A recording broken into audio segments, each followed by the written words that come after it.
This is the pitch. Hi, Mimi. Welcome to the show. Hello.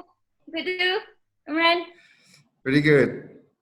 MCO Okay, is nice. so it's up to you.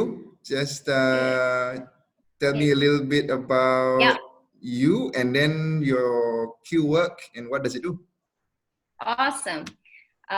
So first of all, thank you for having me. I was supposed to have my sister together here. So I was practicing this with her last night. So let me just pick it up from there. So we actually practiced this, like we were nervous about it. Dengan lipstick mana nak pakai and everything. So, my name is Mimi. I'm the co-founder. So Muna is also supposed to be here, but because she's staying in another place. So we founded Qwork, this version of Qwork maybe about 2.5 years ago. 2.5 years, 3 years. It's pronounced Qwork, not Qwork. Qwork, yeah, like the English word Quirk, like quirky. Yeah, because I'm quirky, and she is quirkier.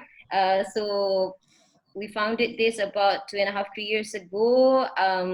Just a bit about me. My background is in engineering. I have a PhD in high frequency physics. So the word Qwork actually comes from inspiration of that, like the quantum particle. So Muna, my sister, has a background in accounting. So while I approach things through ideas, she will approach things through like dollars and cents. Okay, so the idea came from my observation of I teach at the university too. So my observation of the youth, I found that, they are so multi-skilled. Okay, they have so multiple different skills, and the problem with them is that they are adventurous. They want to explore new ideas and stuff like that. So I was working in the lab for a long time, and in the lab there were people from multiple different backgrounds and apa semua. They needed some money, but their schedule, for example, wouldn't allow them to do that. So for example, they were working on their masters, for example, they're just working on their masters 2-3 days a week, tapi siapa nak hire the rest of the week kind of thing. So that was kind of like the beginning of the idea. What I started to do then with my sister is we profiled the people we knew through like what skills do they have and what are their schedule. So we were just trying to match them around. So it just so happened our father runs a business. So we're like, oh, okay, actually, diorang ni boleh buat ni. So we were passing on little jobs to different people. But as we do that, then we found that, okay, the database grew, the value proposition, we sharpened, and that's how we came to this stage. So today we bear the tagline, Qwork, navigating the gig economy. So we found that this is very beneficial not only for my father's business. We were helping him run his business too. So he was able to cut costs, and then sebab dia tak payah maintain the people, right? So he pockets the different job, offer it to the people who has the right skill and experience to do those pocket of jobs, and then after that, well, these people can go and, I don't really know how this would sit with HR, but they almost look at it like a third party, punya outsourced, kind of engagement. So this is like a gig economy lah. Correct, yeah. So can you walk through how, so first of all, you've got two customers lah, right? So one of these customers is the people using the workforce, the other one are the workforce themselves. So step through for the two customers. How is it for the workforce? How is it for the people employing the workforce? Yeah, we are a community of giggers. So what you do is, you're right, both parties can come into, because it's a platform, so we match supply and demand. For employers, what we do is once you post a job, everybody kind of gets a macam middle manager that is assigned to them. So you have a temporary middle manager for all the jobs you post. So what that enables is they will be able to really supervise the job. Our value proposition to employers is that we guarantee show up. You know, so so kita memang deliver macam your pizza, you know, so we call it delivery. So people, you need 50 people, for example. We've got clients that uses us up to about 500 people. We have that. So that's for employer. On the Qworker punya side, what we do Sorry, is so on the employer side, what kind of typical employers are you getting? What kind of jobs are we talking about? Right. So we go across industry. So e-commerce, we support e-commerce, hospitality. We are now in accounting. We support various accounting punya gig. We're doing even engineering, programming. So all sorts of different things. The most ironic one, so I was telling Muna, like, what is the paling kelakar punya demand we've ever gotten was, believe it or not, we've gotten demand for a part-time CFO. So like small companies like ours, for example, for me, for example, I was trying to raise some funds just a few months ago. You know, we needed somebody to help look at all the financial statements, for example. I don't need that throughout the year. I just need it for maybe 1 to 2 months. So I engaged somebody who was a bit more senior, which I wouldn't otherwise, you know, be able to pay him that same amount of money for like infinite, you know. So untuk 2-3 bulan boleh lah, I can afford, you know. So part-time CFO, we do that, we have that. And these are matched to well, some of my MBA colleagues, for example. So so we are a community of giggers. So that's so employer. The types of skills is more white collar office type skills, or are you talking about all the way down to all the way down, house cleaners all the way down, all the way down. So some of the irony that we're seeing on Qwork is apa tau, sir? The people that goes to do macam your Zalora, so some of our biggest clients are like Zalora, Lazada, most of the e-commerce platform in Malaysia, and we're now in 2 countries. We're in Malaysia and Indonesia. So the irony is that sometimes when we go down, we even meet doctors, you know. So doctors yang muda-muda ni, their day off, for example, and they're, you know, when we asked, we did a study, and we're like asking like, what's your motivation to be here and doing this kind of job? And they're like, oh, well, you know, number satu, my friends are here tonight, kind of thing. So during the sales search, we have all these guys, you know, they're working, they make about average 100 ringgit a day or apa tu, shift. And they're looking to buy the new Adidas shoes. It's like 300, 400 bucks. And this is what they do, kind of thing, you know? So we go all the way down to that. And you're right, all the way up to like I was telling you, part-time CFO. Yesterday we had demand for some engineering transmission. So that's on the employer side. Okay, so let me touch a bit on the worker punya side. So what we do on the worker side is of course we recruit. This is an ongoing punya thing.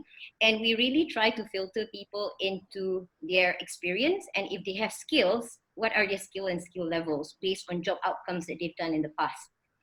Okay, so bila kita, sorry, so when you say recruit, so is it something where I have some free time, I think I have some skills, I post my skills on the platform, or is the demand comes first, then you go find these people somehow? What's when you say recruit? So that's a very, very good. So that was our initial operational challenge, but we've evolved the model into building a community. So even though there is no live jobs for you necessarily, there is the aspect of upskilling, which is also what we do. So we have little venues where we call Qwork Hub. Dekat Malaysia kita ada satu, in Indonesia dekat Bandung kita ada satu, and we were raising funds to actually put these hubs all around the region. Is where you come and you upskill. So there's a community, and there's always buzzing activities such that bila job come, then I can just place you there. And it's a community of giggers is what we have. So come back again to the journey as a gigger then. So I have time. You have time. Right? I think I've got skills. So then what do I do? So what you do is you just download our app and you register the kind of job you want to do. But the caveat is that you're not yet verified. So we go through a verification process, and there's a gamification too. So contohnya low skill punya job tu, because anybody tak kira, you don't really need skills, but what you need is like a training. So you've got to come to the training. If I can, if you go to our website, for example, you can see that we have Qwork at Zalora, Qwork at Lazada, Qwork at DHL, e-commerce, for example. Kita bagi that specific job training and kita label that in our app. The more you do the job, the higher your payment becomes, you know, so that. But on the skill punya side, so for example, if you also happen to be a programmer, for example, what I do is there are interview sessions that we arrange between those candidates dengan somebody that can do that, you know, so that they profile like, okay, budak ni actually a front end, for example, but front end, well, maybe not at ACE, kita ada 3 level of skill. So macam front end yang you know, basic bootstrap ke apa ke boleh lah buat, tapi for example HTML, CSS tak boleh buat, for example.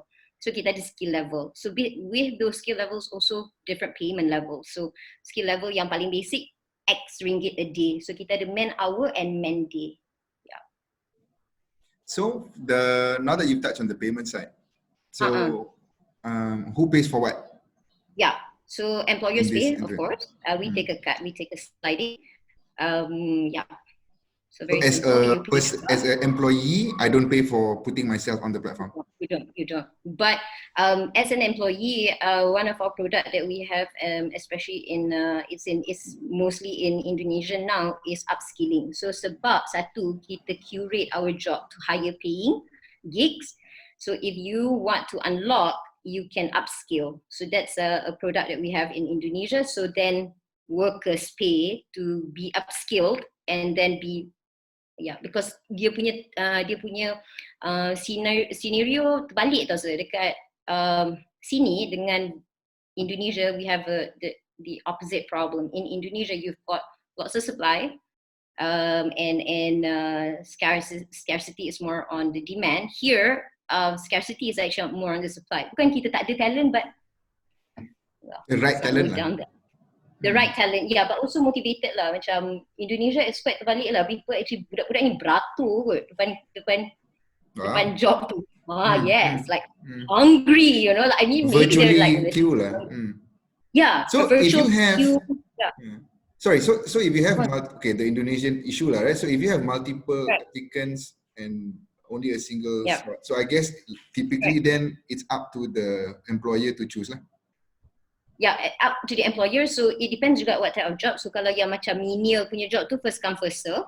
Tapi kita juga ada a backup algorithm. So because our value proposition to employers is that we guarantee somebody showing up, you know, which is part of the service that we offer. So whoever didn't make the first cut goes into the backup punya pool, you know. So and if you like go do your, misal kata you save the day, then you kind of wear a badge, you know. So we really gamify it too. Sorry, so this matching, is that done on the platform as well as like a Zoom interview, or is it a physical? The interview or which part? Sorry. The interview. Yeah. So the interview at the moment, yes. What I do is I match it to people that can tell me the need. It's done like this for now, but with the data that we have now, we're actually training an AI to pick up the trends, you know, based on a certain criteria. Because what these guys do as the interviewer pun, dia tanya a set of questions. So the development plan is that in 2021, you know, beginning last quarter this year, we're going to start to develop the AI for the matching, for the profiling, sorry. So if you bring this back to the guys here in Malaysia, right? So a bunch of the startups who need, you know, short-term engagements. Is there a typical period that normally the contracts are for? No, we're open. So like I said, kalau yang menial tu kita charge by man hour. So it is at a flat rate of 10 ringgit per man hour for general workers, your drivers, your riders, etc. The rest, the more skilled, we have it by man days. So you could want somebody to come help you with creative design once a week, 8 hours. So that's you know, 1 man day a week. So that's 4 man days a month kind of thing. So we could do anything if you man days and man hours to just So for companies who have never done this before, do you also help with the agreement or the employment terms? Definitely, with the employer? So employee, sorry. So No problem. So, bila you are an employer that's keen, what we try to assess, the sales try to assess is whether you've posted gigs before, or you just know, like, so for example, some of our clients macam SMEs, you know, nak buat roti and stuff like that, and they're like, okay, I just know I want a website, you know, so they don't really know how to offer it as a gig. What we then have is a gig consultant, somebody that can break those tasks down for you, like, okay, you're actually looking to design a website, this consists of at least 2 parts, and etc. These guys will then help post this for you, you know. So we have gig consultants, for different verticals. So so what's the difference between this and a platform like Fiverr, for example? Where you know that one is where the gig employees themselves just post their skills, and then, you know, they get So you said it, betul. So satunya it's more you know, it's just a marketplace. You kind of do whatever you want there, kind of thing. So kita a bit more guided. Number satu. Number 2 is that kita don't just focus on virtual. So right now there's a lot of platform, but they are just macam specialized. Contohnya macam your Uber and stuff. These are gig workers too, but they are more specialized to just serve their purpose. What we do is we try to gigify everybody across function and industry. So how big you are, how small you are, you could gigify. So kita tak limited. Semua benda you can think of, as long as you can think of the job outcome kind of thing.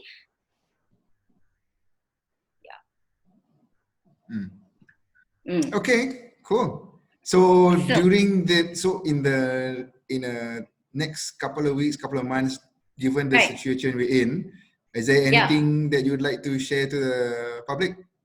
Yeah, sure. So so a few things. Satu, those who will be retrenching and would like to explore option for their staff after retrenchment. So this is one. So, you know, I'm sure we are experiencing that too. There are some people we want to lay off and we turn them into gig workers. Number satu, those with reduced operations who would like to take the opportunity to reskill their staff. So they were menial, for example, you know, these are your factory workers, for example, or just your packers, for example. This is the chance to upskill them. We've got various different upskilling activities and we're working with various different partners. The third is those interested to optimize cost, you know, for giggers for low to high skilled job. So you really optimize cost. I actually also use this because I'm not the CEO of Qwork.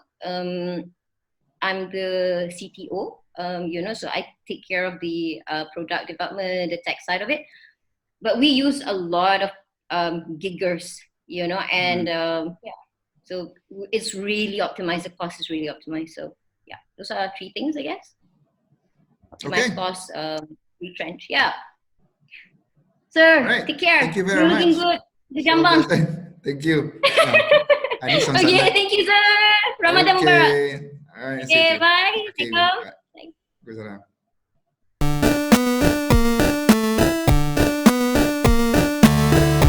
This is The Pitch.